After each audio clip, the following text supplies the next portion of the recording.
सामने खबरदीन हज़रात चैनल पे वापस आने का बहुत बहुत शुक्रिया। एक और दिल की बात के साथ आपकी खिदमत में हाजिर हूँ। आप लोगों को पता है कि डेटा सेंटर और एआई के बारे में इस चैनल पे बात हो रही है पिछले 3-4 एपिसोड से। अगर आपने नहीं देखी तो उन एपिसोड्स को ज़रूर देख लें, क्योंकि आपकी जो बेस है वो वहाँ पे बनेगी। आज हम फर्दर डिटेल के अंदर जाएँगे। मैंने लास्ट एपिसोड में प्रॉमिस किया था कि मैं अकाउंटिंग के ऊपर जाऊँगा, नंबर्स के ऊपर जाऊँगा। ज़ाहिर है कि एआई डेटा सेंटर्स की बात करना बड़ा अच्छा लगता है, मज़ा आता है। लेकिन जब हम उनके नंबर्स को सुनते हैं कि यार 1 गीगावाट जो है वो $40 अरब का लग रहा है। सऊदी अरेबिया जो है वो 2030 तक $77 बिलियन सिर्फ डेटा सेंटर बिल्ड आउट के ऊपर लगा रहा है। तो ज़ाहिर है कि आप सोचते तो हैं कि भाई ये तो हमारी औकात से बहुत बड़ी बात है, ये अमीरों के शशके हैं। तुम क्या बातें कर रहे हो मुज़म्मिल? तो आज की इस वीडियो के अंदर पहले तो हम थोड़ा-सा उन नंबर्स को देखेंगे कि एग्ज़ैक्टली वो नंबर्स क्या हैं और पाकिस्तान के लिए रियलिस्टिकली क्या ऑप्शंस हैं। और मैं आपको लिटरली बताऊँगा कि अगर हम 5 गीगावाट का टारगेट रखते हैं, जो कि पाकिस्तान के लिए एसेंशियल है अगले 10 सालों के अंदर, तो मेरे हिसाब से we 110% have the amount of money that we need to be able to do it. ज़ाहिर है उसका एक तरीका है, एक सिस्टम है, एक स्ट्रक्चर है, जो कि हम इस वीडियो के अंदर आज एक्सप्लोर करेंगे। वीडियो को आखिर तक ज़रूर देखिएगा। आप में से बहुत सारे लोग जो हैं वीडियो को सब्सक्राइब नहीं करते। 77% लोग जो मुझे देख रहे हैं वो सब्सक्राइबर्स नहीं हैं। ज़ाहिर है कि जब आप सब्सक्राइब करेंगे तो मैं एक तो मुझे पज़ीराई भी मिलती है, प्लस ये है कि बहुत सारी जगहों पे मैं जाता हूँ, तो आप जब एंटर कर रहे होते हैं ना, आपको एक सोशल प्रूफ चाहिए होता है कि सर मेरे पास 4 लाख फॉलोवर्स हैं, मेरे पास 5 लाख फॉलोवर्स हैं। तो मैं चाहता हूँ 378 के ऊपर हम खड़े हुए हैं, 22,000 और हमें मिल जाएँगे तो 400,000 वाला जो एक मेंटल बैरियर है वो क्रॉस हो जाएगा। बराए करम सब्सक्राइब ज़रूर कर दीजिएगा। और जो लोग एआई के अंदर इंटरेस्टेड हैं और रेगुलरली मुझे सुनते हैं, मैंने एआई को फोकस रखते हुए एक पॉडकास्ट शुरू की है with the kind folks at noodle seed studios में। यहाँ पे नीचे डिस्क्रिप्शन में भी और यहाँ पे कहीं पे आ रहा होगा, मैं उस चैनल की लिंक डाल दूँगा। उसमें मैं दुनिया भर के डिफरेंट लोगों से जो कि इस वक्त कटिंग एज एआई के ऊपर काम कर रहे हैं, उनसे मैं पॉडकास्ट करता हूँ। पर्टिकुलरली पाकिस्तानियों के लिए फोकस करके we are trying to look for opportunities, जो कि फ्रीलांसर्स बहुत ज़्यादा हैं जिनको अब शायद ग्राफिक डिज़ाइनिंग में और वेबसाइट डेवलपमेंट में इतना काम नहीं मिल रहा। तो जो नेक्स्ट स्टेज ऑफ डेवलपमेंट है, जो एआई एजेंट्स के लिए जो इंफ्रास्ट्रक्चर बिल्ड आउट है, उसके अंदर किस तरीके से हम स्किल बिल्डिंग कर सकते हैं मुफ्त में, और हम किस तरीके से उनको काम पे लगा सकते हैं, उसके ऊपर वी आर वर्किंग। सो आप उस चैनल को ज़रूर सब्सक्राइब करिएगा और डेफिनेटली उन वीडियोस को देखिएगा। बट नॉनदलेस आइए चलते हैं आज की वीडियो की तरफ। अच्छा, सबसे पहले जो दुनिया में इस वक्त नंबर्स चल रहे हैं उनको हम थोड़ा सा देख लेते हैं। अमेरिका के अंदर 25 गीगावाट्स ऑफ कंप्यूट इस वक्त एग्जिस्ट करती है, यानी कि कैपेसिटी एग्जिस्ट करती है for running artificial intelligence. China के अंदर ये नंबर 32 गीगावाट्स है। अगेन ये दुनिया की दो सबसे बड़ी इकोनॉमीज़ हैं, सबसे ज़्यादा काफ़ी पॉपुलेशन भी दोनों में बहुत ज़्यादा है। अमेरिका के पास 350 मिलियन की पॉपुलेशन है, चाइना के पास तो बिलियन प्लस की पॉपुलेशन है। फिर उसके बाद इंडिया जो कि हमारा नेबर है, they have 1.5 gigawatt of capacity right now, जो ऑलरेडी एग्जिस्ट करती है और मजीद वो बिल्ड कर रहे हैं। पाकिस्तान के पास कितनी है जी? 8.5 megawatt at this point in time. थोड़ा सा आई थिंक वो टेलीनॉर ने जो बनाया था लास्ट ईयर वो भी है, उसका नंबर हमारे पास एग्जैक्ट नहीं है। लेकिन अगर आप कंपेयर करें, so America has 25,000 megawatt, China has 32,000 megawatt, India has 1500 megawatt and Pakistan has 8.5 megawatt right now. जो प्रोजेक्शंस हैं वो ये हैं कि by 2030 America is expected to have 80 gigawatts, यानी कि 80,000 megawatts. China has around will have around 60 gigawatts, जो कि ज़ाहिर है कि ये अमेरिकन एनालिस्ट कह रहे हैं, वो हमेशा चाइना को थोड़ा नीचे दिखाने की कोशिश करते हैं। मेरे हिसाब से चाइना में उससे ज़्यादा होगी, 100-120 के करीब हो सकती है पोटेंशियली। और India is projected to have 5 gigawatts, यानी कि 5,000 मेगावाट। अब अगर दुनिया भर के अगर आप डेटा सेंटर्स को देखें तो they consume more electricity than the entire industrialised countries combined. तो जो सिर्फ डेटा सेंटर्स इस वक्त बिजली खींच रहे हैं, वो उन सारों से ज़्यादा है। And that consumption is set to double in the next 5 years. So बहुत ज़्यादा जो है ना, आपको एनर्जी की रिक्वायरमेंट बढ़ेगी, एनर्जी का बॉटलनेक आएगा। और जाहिर है कि जहाँ पर डेटा सेंटर्स की बिल्ड आउट हो रही है, वहाँ पर आप देखेंगे कि एनर्जी का बिल्ड आउट भी साथ साथ चलेगा, जिसके अंदर नए नए कारखाने लगेंगे और सोलर पैनल्स भी डिप्लॉय होंगे, विंड फार्म्स भी डिप्लॉय होंगे। न्यूक्लियर के ऊपर बहुत ज़्यादा अब काम वापस दोबारा शुरू हो चुका है, तो उसकी भी आप डिप्लॉयमेंट देखेंगे। पाकिस्तान में जब मैं था तो बैंकिंग सिस्टम को बुरा भला कहता था कि कितना स्लो और इनएफिशिएंट है। अमेरिका आया हूँ तो पता लगा है यहाँ पे भी वही हाल है। अगर टीम को पैसे भेजने हैं या किसी जानने वाले को पैसे भेजने हैं, या बेगम ने कोई जोड़ा ऑर्डर कर दिया और अब वेंडर को पैसे भेजने हैं, तो आप बैंकिंग सिस्टम के थ्रू 2 से 3 दिन वेट करें, उसके ऊपर फीसेस दें और फिर वेट करते रहें कि यार वो पैसे मिल गए, पैसे मिल गए, पैसे मिल गए। थैंकफुली मेरे पास टैप सेंड है, जो कि इंस्टेंटेनियसली ट्रांसफ़र करता है, बेहतरीन रेट्स देता है, और अगर आप पहली दफ़ा डाउनलोड कर रहे हैं तो आपको एक ज़बरदस्त किस्म का बोनस भी देता है। खासकर अगर आप मुज़म्मिल पीके का प्रोमो कोड डालेंगे तो यूएस और कनाडा के सार्फिन को $20 का बोनस मिलेगा, और बाकी जो तमाम रीजन्स हैं यूरोप के, ऑस्ट्रेलिया के, उनको भी ज़बरदस्त किस्म का बोनस मिलेगा। यहाँ पर कहीं पर नज़र आ रहा होगा। तो आज ही टैप सेंड डाउनलोड करें और अपनी ज़िंदगी में इंस्टेंट ट्रांसफर्स, ज़ीरो फीस और बेहतरीन रेट्स लेकर आएँ। Thank you so much tap send for making my life easy and supporting the channel. और आइए चलते हैं वापस वीडियो की तरफ। पूरी दुनिया में ये बिल्ड आउट चल रहा है। It is an industrial revolution undoubtedly. और जिस इस लेवल का आई वुड आर्ग्यू कि जो लास्ट टाइम जब बिल्ड आउट हुआ था ना, that was the first industrial revolution, जब आपने नए नए कारखाने लगाना शुरू किए थे और लिटरली उसके पीछे पूरी उसकी साइंस है। बट जो अमेरिका की सिविल वॉर थी उसके अंदर भी एक इंडस्ट्रियल रेवोल्यूशन का हाथ था। सब कॉन्टिनेंट के अंदर जो ब्रिटिश कॉलोनाइजेशन थी वो भी इंडस्ट्रियल रेवोल्यूशन की वजह से थी। और जो सब कॉन्टिनेंट का हाल हुआ कि 30% ऑफ ग्लोबल जीडीपी से 0.3% ग्लोबल जीडीपी वो रह गया था बाय 1947, वो भी इसी वजह से था बिकॉज जो इंडस्ट्रियल बिल्ड आउट था वो सारा का सारा इंग्लैंड में हो रहा था। और जो सब कॉन्टिनेंट है उसको उन्होंने बिल्कुल निचोड़ के उससे सिर्फ रॉ मटेरियल एक्सट्रैक्ट करना शुरू कर दिया, which is one of the reasons why subcontinent could no longer compete and they were completely devastated. तो अगेन द रीज़न वाई मैं बार बार इसके अलार्म बेल्स और घंटे बजा रहा हूँ इस वजह से, बिकॉज अगर हमने इसको सीरियसली नहीं लिया, it is not business as usual, it is not like पिछले 40 साल दुनिया जैसी चलती रही है वैसे ही अगली चलती रहेगी। अगर हमने अपने आप को इस इंडस्ट्रियल रेवोल्यूशन में सही तरीके से नहीं पोजीशन किया, तो जो कल का कॉलोनाइजर है ना, वो है जिसके पास ये डेटा सेंटर बिल्ड आउट या इंफ्रास्ट्रक्चर बिल्ड आउट हो चुका है, चाहे वो मिडल ईस्ट है, चाहे वो अमेरिका है, चाहे वो चाइना है, चाहे वो कोई भी है जिसके पास वो कैपेसिटी है, और वो आपको फिर बेसिकली जो है ना सस्ते में चीज़ें बेचेगा, जिस तरीके से इंडिया के साथ हुआ। आपसे रॉ मटेरियल एक्वायर करेगा और आप उसे कम्पीट ही नहीं कर सकेंगे unless you have this capacity yourself. अच्छा, टोटल जो जाहिर है कि अगर आप 25,000 30,000 इस तरह का नंबर देखते हैं तो that does not tell you the full story.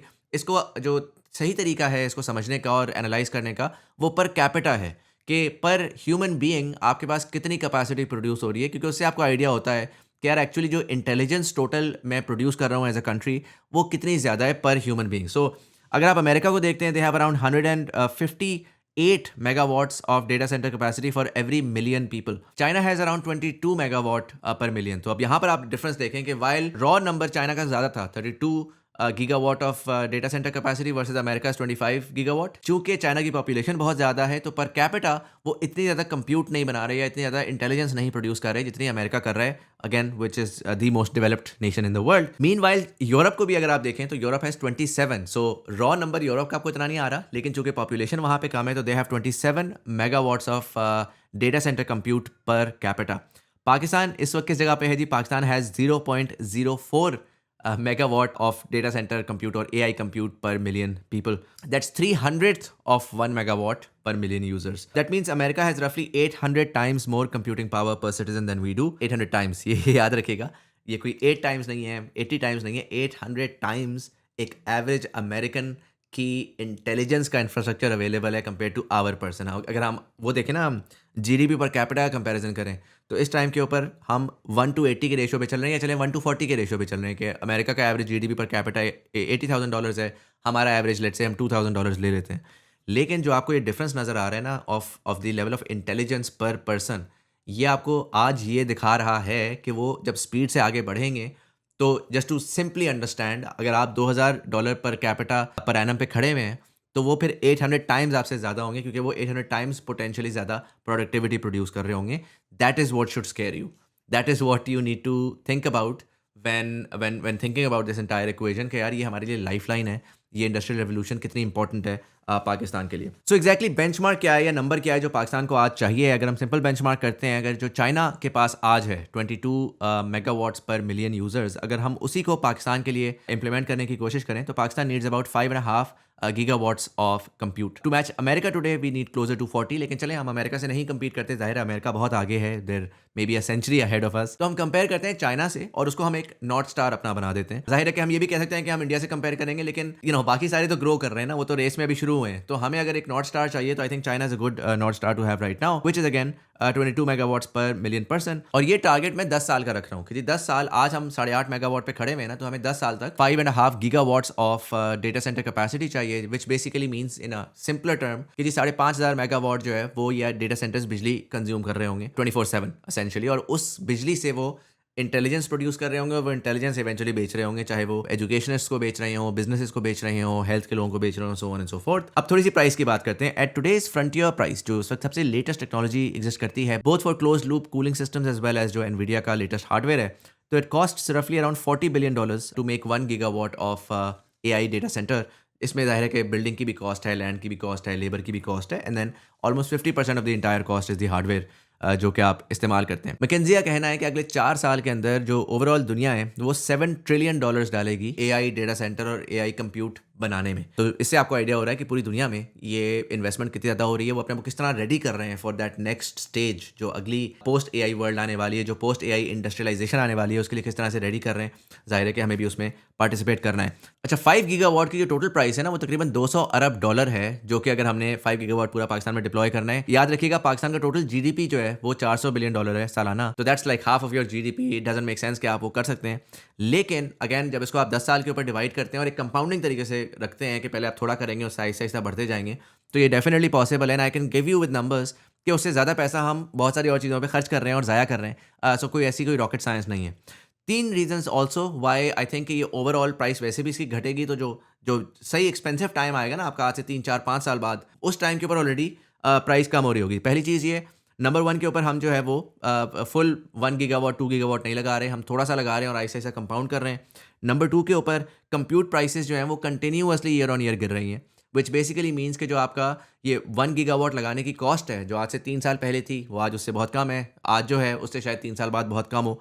तो ओवरऑल 5.5 गीगावाट तक पहुँचते पहुँचते ऑलरेडी जो हम प्रोजेक्टेड कॉस्ट है वो शायद ओवर टाइम गिरेगी। लास्ट वीडियो में मैंने आपको डिटेल में बताया था कि किस तरीके से चाइना कम्पीट कर रहा है और they now going all into building the hardware companies that is going to bring the cost down. तो वो एस्पेक्ट भी है। थर्ड ये है कि ये जो $40 बिलियन का नंबर है, ये अमेरिका का नंबर है। अगर आप इंडिया की अमाउंट उठाते हैं तो उनका जो हार्डवेयर के अलावा जो 50% इसकी कॉस्ट है ना, वो फ्रैक्शन है of what the American cost is, because हम उनकी लेबर हमारी तरह सस्ती है, उनके यहाँ सीमेंट की प्राइसेस, ओवरऑल कंस्ट्रक्शन की कॉस्ट कंपेयर टू अमेरिका बहुत कम है। तो जो ये $40 बिलियन है, ये पीक प्राइस है, लेकिन हमारे यहाँ उसका बिल्ड आउट की कंपैरेटिवली कॉस्ट कम होगी। अच्छा, अब इसकी प्लानिंग की अगर हम बात करें तो ईयर 1 के अंदर आई प्रोजेक्ट कि जी 50 मेगावाट आपका लगेगा, जो कि स्काई 47 की एक्चुअली टोटल कैंपस की लिमिट है।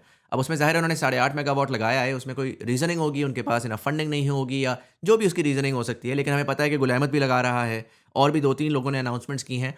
तो अगर हम पहले साल के अंदर 50 मेगावाट्स भी लगा लेते हैं, दैट इज़ गुड, हम we are on track. And ये जो प्लानिंग है ना, ये बड़ी ज़रूरी है बाय द वे, क्योंकि हम काफ़ी दफ़ा बैठते हैं और बैठ के ना जब चीज़ें अच्छी भी हो रही होती हैं तो हम स्कोर रहे होते हैं कि देखो ज़रा इंडिया ने इतना कर लिया, हम क्यों नहीं कर रहे, उन्होंने इतना कर लिया, हम क्यों नहीं कर रहे। तो आपको इस किस्म के प्लान्स चाहिए होते हैं, आइडियली गवर्नमेंट को देने चाहिए, बट वो तो नहीं देते। तो एक ग्राफ आपके दिमाग में होगा ना कि यार ईयर 1 का टारगेट ये है, ईयर 2 का टारगेट ये है, ईयर 3 का टारगेट ये है, तो ऑटोमेटिकली आपको पता लगेगा कि यार ठीक है, we are on the right track, अब सर नीचे रखो और उसके ऊपर काम करो। बट नॉनदलेस आपको 50 मेगावाट इंटरनेशनल प्राइस के हिसाब से $1 बिलियन की इन्वेस्टमेंट चाहिए।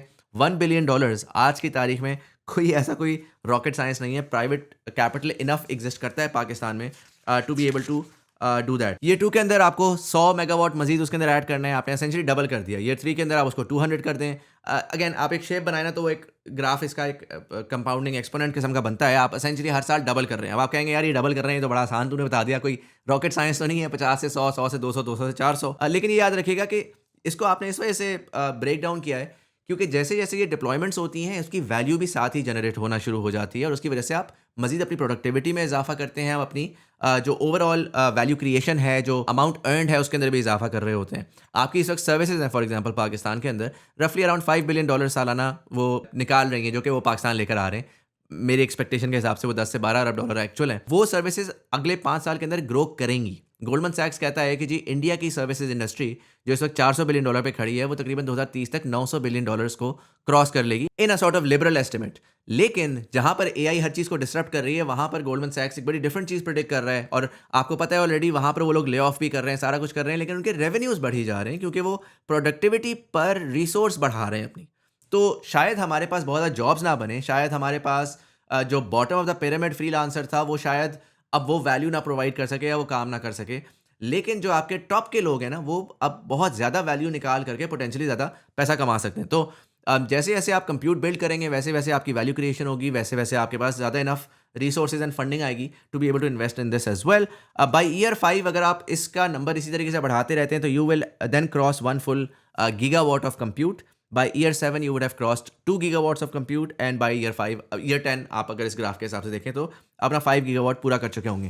That would be China level intelligence per citizen, जो कि चाइना आज प्रोवाइड कर रहा है for all of Pakistan in a decade. अभी इन्वेस्टमेंट कर्व अगर आप देखते हैं ना, तो टोटल आपका net over 10 years it runs up to $120 billion. इसमें ज़ाहिर है मैंने पीछे पूरी एनालिसिस किया हुआ था कि पोटेंशियल ईयर ऑन ईयर जो प्राइस कम हो रही है उसके हिसाब से इसने निकाला है। जो $200 बिलियन का जो अमेरिकन नंबर है वर्सेस अगर हम इसको ओवर 10 ईयर्स डिप्लॉय करते हैं तो उसके ऊपर हमें क्या कॉस्ट पड़ेगी, दैट्स अराउंड $120 बिलियन। इसको कॉन्टेक्चुअलाइज करने के लिए आपको मैं कुछ नंबर्स देना चाहूँगा। हर साल पाकिस्तान जो है वो $16 अरब का तेल इंपोर्ट करता है, जिसको हम लाते हैं और अपनी गाड़ियों में डालते हैं और उड़ाते हैं, और फिर अगले साल हम दोबारा फिर से इंपोर्ट कर रहे होते हैं। अगर 10 साल का आप सिर्फ ऑयल इंपोर्ट का बिल निकालते हैं, that's $160 billion, that's 40 billion more than just the data centre build out जो कि हमारी कॉस्ट आती है। फिर इसी के साथ साथ $4 बिलियन हम हर साल पाम ऑयल इंपोर्ट करते हैं, जो कि तेल है, खाने के अंदर हम डालते हैं, पकाते हैं, उड़ाते हैं। तेल हमारे यहाँ बहुत ज़्यादा डलता है, बाय द वे दुनिया में इतना नहीं डलता। टेक्निकली स्पीकिंग वो कोई इतना एसेंशियल नहीं है ज़िंदा रहने के लिए, लेकिन हमारे हमारे लोगों को इतना मज़ा आता है ना पाई के अंदर तेल तुन के डाल के खाने में। तो $4 अरब का हम पाम ऑयल मंगवाते हैं। 10 साल में सिर्फ $40 अरब का हम पाम ऑयल मंगवाएंगे। गाड़ियाँ हम $2.5 बिलियन के हर साल मंगवाते हैं, जो कि 10 साल के अंदर $25 अरब हम सिर्फ गाड़ियों पे खर्च करेंगे। Phones $1.5 billion, so on and so fourth. Government कहती है कि जी हर साल non essential luxury item $6 billion के इंपोर्ट होते हैं। साथ ही गवर्नमेंट ये कहती है कि जी हर साल ऑलमोस्ट $6 to $10 बिलियन पाकिस्तान से कैपिटल फ्लाइट हो रही है, दुबई जा रही है और जगहों के ऊपर जा रही है, जो हमारा अमीर पैसे बाहर निकाल रहा है। अच्छा, इसमें मैंने भी वो नंबर नहीं ऐड किया जो कि आपका अमीर जो है ना वो पैसा बाहर पार्क करके उसमें से सिर्फ कॉस्ट की मद में पाकिस्तान लेकर आ रहा है। बहुत ये एक्सपोर्ट सेक्टर में भी हो रहा है, जो आपके ये टेक्सटाइल वाले हैं और बहुत सारे हैं, वो जाते हैं और जाके वो शेल कंपनीज के थ्रू पैसा घुमा घुमू के बिल्कुल बेरे मिनिमम पाकिस्तान लेकर आते हैं। लेकिन आईटी में तो ये बहुत ही ज़्यादा हो रहा है, तो उनके हो रहा है, हर किसी के एक होल्ड को है, वहाँ पे पैसा लगा हुआ है। तो अगेन पैसा है, मैं ये नहीं कह रहा कि ये पैसा जो है ना नहीं बुरा कर रहे हैं ये लोग अपना पाकिस्तान लेकर आए, भाई ठीक है, बिजनेसमैन है, अगर लीगली उसको अलाउड है कि वो बाहर होल्ड को में रख सकता है, दैट्स फाइन। लेकिन अगर उसके पास एक इन्वेस्टमेंट अपॉर्चुनिटी ऐसी है जिसके अंदर वो इन्वेस्ट करके वो लॉन्ग टर्म अपना एक बड़ा अच्छा रिटर्न निकाल सकता है, तो there is capital available in the market, जिसमें अगर प्रॉपर प्लानिंग हुई हुई हो तरीके से, स्ट्रक्चर्ड तरीके से, with all the legal and जो आपकी इंफ्रास्ट्रक्चर आपको चाहिए वो अवेलेबिलिटी के साथ आप अगर प्लानिंग करें तो वो आप बहुत ईजिली वो पैसा अट्रैक्ट कर सकते हैं। डिफरेंस यहाँ पर ये है कि पैसा हम खर्च हर साल इर्रिस्पेक्टिव करते हैं, हमारा मुल्क करता है, एज अ कौम हम करते हैं, हम कंजम्पशन में पैसा खर्च करते हैं। और ये मेजॉरिटी लोगों को ये बात नहीं समझ आती कि इन्वेस्टमेंट और कंजम्पशन में दोनों में डिफरेंस क्या होता है। इन्वेस्टमेंट एक ऐसी चीज़ होती है जो कि आपको कंपाउंड करके वैल्यू या वेल्थ जनरेट करती है और लॉन्ग टर्म में मजीद आपको कैपिटल कमाने में फ़ायदा देती है। कंजम्पशन क्या है, आपने खाया, उड़ाया और फिर आप अगले दिन सोकर उठे और अब आपके पास you have to restart the entire cycle. गाड़ियाँ, पाम ऑयल, ये तमाम चीज़ें एसेंशियली कंजम्पशन है। ये आप यूज़ कर रहे हैं शुगल मेले के लिए, ठीक है, उसमें आप कहेंगे कि यार ट्रांसपोर्टेशन की रिक्वायरमेंट्स हैं, XYZ हैं। लेकिन अगर कोई सियाना मुल्क होता ना और उसको पता होता कि हमारे गुर्बत की ये सिचुएशन है और हमारे हालात की ये सिचुएशन है, तो वो $2.5 बिलियन की सालाना गाड़ियाँ मंगवाने के बजाय वो बैठ के $2.5 बिलियन हर साल पब्लिक ट्रांसपोर्ट पे खर्च कर रहा होता, क्योंकि उससे मैक्सिमम नंबर ऑफ जो ट्रैवल का प्रॉब्लम स्टेटमेंट है ना वो सॉल्व हो रहा होता। लेकिन हम बड़ी-बड़ी ऑडियाँ मंगवाते हैं, हम हमारे लिमिटेड डॉलर्स जो हैं वो हम थोड़े से सैकड़ों फैमिलीज़ को खुश करने में लगा देते हैं, वर्सेस के हम मिलियंस ऑफ लोगों को खुश करने में लगाएँ, right? So it's not a matter of कि कैपिटल है नहीं, इट्स अ मैटर ऑफ कि हम उस कैपिटल को तमीज़ से, तरीके से एक ऐसी चीज़ की तरफ लगाएँ जिससे हमें लॉन्ग टर्म फ़ायदा हो, हमारे हालात बेहतर हों, बजाय इसके कि हम जो है जी बस कंज़म्पशन कर लेते हैं, तो 1 साल दिखा देते हैं कि जी हम कितने बड़े चीते हैं और कितनी अच्छी हमारी गवर्नमेंट चल रही है और कितना अच्छा हमारा मुल्क चल रहा है। फिर बस्ट आता है और हम सारे के सारे जो है ना बैठ जाते हैं बेवकूफ़ों की तरह। खैर, मैंने पिछली भी एक वीडियो के अंदर ये बात बोली थी और जो मैं आईटी वालों को थोड़ा-सा ये बोल रहा हूँ ना कि आप लोग जो हैं वो जो पैसा अपना बाहर पार्क कर रहे हैं और आपको इस वक़्त समझ नहीं आ रही, जो पाकिस्तान में ख़ासकर बैठे हुए हैं, उनको नहीं समझ आ रही कि उस पैसे को हम कहाँ लगाएँ। तो आपके लिए ये बड़ा ज़रूरी है समझना कि आपका हाल टेक्सटाइल वाला हो जाएगा थोड़े अरसे में, क्योंकि आज की तारीख में चलें आप पैसे कमाते हैं, आपके पाकिस्तान में एम्प्लॉइज़ होते हैं, आप उन एम्प्लॉइज़ को थोड़ी बहुत ही पे करते हैं, बाकी पैसा आप ऊपर अपनी जेब में रखते हैं। कल को इवेंचुअली वो एम्प्लॉइज़ जो आपके पाकिस्तान में हैं वो तो शायद रिप्लेस हो जाएंगे। मेजॉरिटी जो है ना आप एआई की कंप्यूट के ऊपर खर्च कर रहे होंगे, जो कि अगर आप ऑलरेडी आई एम श्योर आप लोग कर रहे होंगे, आपने सबने क्लाउड अकाउंट्स और कर्सर वगैरह के अकाउंट्स दिए हुए होंगे। इंटरनेशनली अगर आप देखें तो जितनी भी कटिंग एज कंपनीज है ना, दे आर इन्वेस्टिंग रफली $2,000 to $5,000 पर employee on AI right now. तो वो एम्प्लॉइज़ हैं उनके, लेकिन उसकी प्रोडक्टिविटी कंपाउंड करने में वो 2,500 से $5,000 पर एम्प्लॉई खर्च करते हैं to get the same level of output और to get the exponent of an output जो कि वो निकालना चाहते हैं। अब सवाल ये है कि 2,500 से 5,000 आप हर साल खर्च करना चाहते हैं, जिसका मतलब ये है कि आप $100 जो कमाएंगे, जैसा टेक्सटाइल वाले हैं वो $100 कमाते हैं, उसमें से $50-60 जो है वो सारा का सारा बटन इंपोर्ट करने में और कॉटन इंपोर्ट करने में और ज़िपें इंपोर्ट करने में लगा देते हैं और थोड़ी सी वो वैल्यू ऐड करके जो है ना सेंट्स ऑन अ डॉलर कमा रहे होते हैं। तो आपने भी अगर वो वाला बिज़नेस करना है तो ठीक है, कर लें, कोई मसला नहीं है। वरना दूसरा तरीका ये है कि आज की तारीख में आप डेटा सेंटर बिल्ड आउट्स में घुसें, आप इसके अंदर इन्वेस्ट करें। आपको पता है this infrastructure is going to be used by any and everyone. तो बजाय इसके कि आप इस वक्त कम्पीट करें 10,000 और सर्विस प्रोवाइडर से, अगर आप ऑलरेडी बड़े हैं ना मार्केट के अंदर, तो आप अपना बाहर से जो कैपिटल है उसको थोड़ा-सा लेकर आएँ, बल्कि पाकिस्तान में भी ना लाएँ, बारों-बार आप हार्डवेयर की डील करें, हार्डवेयर पाकिस्तान में लेकर आएँ, डेटा सेंटर्स बनाएँ और फिर डेटा सेंटर बना के खुद भी टोकन इस्तेमाल करें, ताकि $100 में से $100 आप अपनी जेब में डालें और पीकेआर जो है वो आप टोकन खरीदने में लगाएँ। और दूसरा, आप उस इन्वेस्टमेंट को या उस डेटा सेंटर को इवेंचुअली 10 और सर्विस प्रोवाइडर्स को बेचें, लोकल और इंटरनेशनल। तो आपके मार्जिन उसमें बढ़ेंगे। अगेन उसके लिए आपको विज़न चाहिए, थोड़ा-सा आपको रिस्क एपेटाइट चाहिए, थोड़ा-सा आपको लॉन्ग टर्म होराइज़न के अंदर फ़ोकस करना है। बट नॉनदलेस यहाँ पर ये सीरीज़ और ये वीडियो ख़त्म होती है, जो डेटा सेंटर वाली सीरीज़ है। अगेन 4 दिन में बार-बार थक गया हूँ थोड़ा चीख-चीख के इसके बारे में। आप लोग भी थोड़े तंग आ गए होंगे कि भाई कुछ और बात भी कर ले, तो इस वीडियो के बाद मज़ीद इसके बारे में बात नहीं होगी।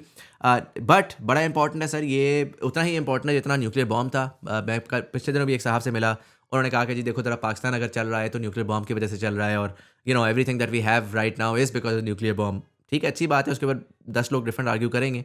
लेकिन एट लीस्ट अगर आप ये बिलीव करते हैं कि nuclear bomb was that important for our survival, तो I am telling you today that the sovereignty of your AI stack and the sovereignty of your intelligence is as important as a nuclear bomb.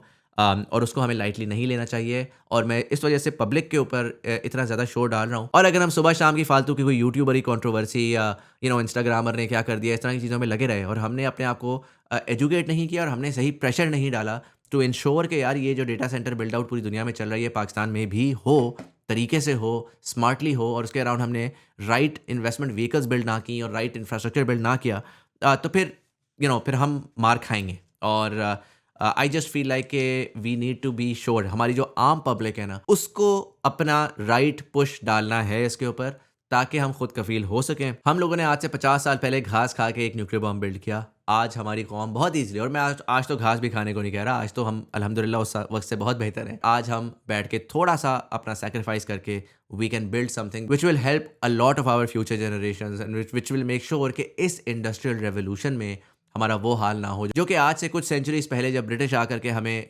लूट मार कर रहे थे, तो वो हमारा हाल हुआ था। आई जस्ट होप कि इस बार हम एक डिफरेंट पाथ चूज़ कर सकें, क्योंकि जब भी इंडस्ट्रियल रेवोल्यूशन आती है तो हमेशा 2 किस्म की कंट्रीज़ इमर्ज करती हैं। एक वो लोग हैं जो कि मशीनरीज़ और इंडस्ट्रीज़ बिल्ड करते हैं, और एक वो लोग हैं जो कि उसको रेंट करते हैं। रेंटर्स हमेशा सर्वर्स होते हैं, वो हमेशा एक slave style subjugated vassal states की फॉर्म में रहते हैं, और जो ज़ाहिर है बिल्डर्स हैं वो कंट्रोल करते हैं दुनिया को।